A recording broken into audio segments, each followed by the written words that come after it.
Good afternoon, I'm Sean Yao, and this is One News Now. Executive Secretary Vic Rodriguez appeared before the Senate at the last minute after he was subpoenaed by the Blue Ribbon Committee. Rodriguez skipped the last two hearings on the sugar importation mess to attend cabinet meetings. The executive secretary has apologized to the panel, saying it was not his intention to disrespect the Senate and its members. Rodriguez previously admitted to receiving a copy of the draft import order for 300,000 metric tons of sugar, although he insists that he did not act on it. President Bongbong Marcos signed 4 agreements with Indonesia in his first state visit as chief executive. Maricel Halili with the story. At exactly 10 in the morning, Indonesian time, President Bongbong Marcos with First Lady Liza Marcos arrived at the Istana Bogor, the presidential palace in Jakarta.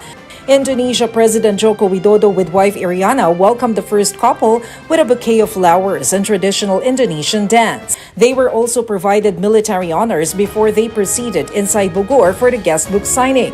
Both heads of state went to the veranda for a talk or tete-a-tete. President Marcos then planted a tree as part of the tradition made by all heads of state who visit Bogor. After that, both leaders joined an expanded bilateral talk. We are close in terms of not only geographical location, but we are close in terms of culture, we are close in terms of ethnicity. And I think that it is going to be the strong partnerships that we will make as we slowly come out of the pandemic economy. 4 agreements were signed during the president's visit at Bogor. These are the comprehensive plan of action for the bilateral cooperation in the next 5 years, Memorandum of Understanding on Cultural Cooperation, Agreement on Defense and Security, and Promotion of Creative Economy. In the joint press statement, Widodo invited the Philippines to continue developing trade potentials as well as connectivity in border areas. He proposed a revitalization of shipping routes. He also wants to intensify cooperation in infrastructure and strategic industries. Widodo is hopeful that the planned purchase of air assets from an Indonesian company will be realized. Both Widodo and Marcos emphasized the significance of the role of ASEAN in addressing geopolitical issues and maintaining peace in the region. For News 5, Maricel Halili, We Are One News. After Indonesia, President Marcos is now in Singapore for the second leg of his state visit. Marcos Jr. is scheduled to meet with members of the Filipino community later today. Tomorrow, the president will be paying a courtesy call to his Singaporean counterpart, Halima Yacob. The two are expected to witness the signing of some agreements on economic cooperation. Joining the president is his economic team and Migrant Workers Secretary Toots Ople. One News Now will be back with more stories after this quick break. Keep it here.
still watching One News Now. I'm Sean Yao.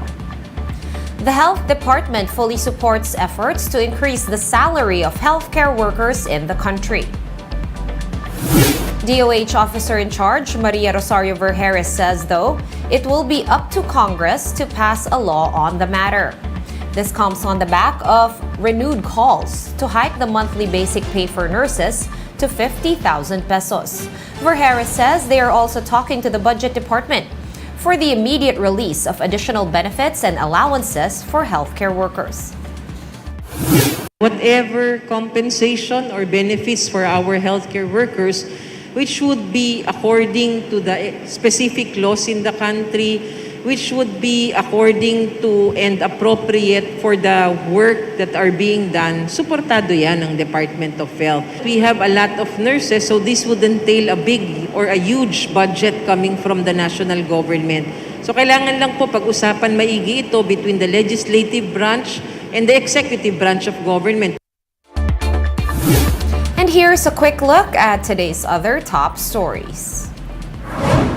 Inflation eased slightly in August to 6.3% from 6.4% in July. This is on the back of lower transport costs as oil prices in the global market start to fall. The Foreign Affairs Department managed to bring up the case of detained OFW Mary Jane Veloso with his Indonesian counterparts. Press Secretary Trixie Cruz Angeles said talks on Veloso's case are ongoing, although details have yet to be disclosed. The Justice Department has dismissed the cyber libel case against some members of the Makabayan bloc for lack of merit. The PNP-CIDG accused Gabriela Party List Representative Arlene Brosas and former Bayan Muna Congressman Carlos Zarate of posting defamatory and libelous statements online. For more updates, visit News 5, The Philippine Star, and Business World online. Visit our website, onenews.ph, for more in-depth analysis. You can also catch One News on Signal Play.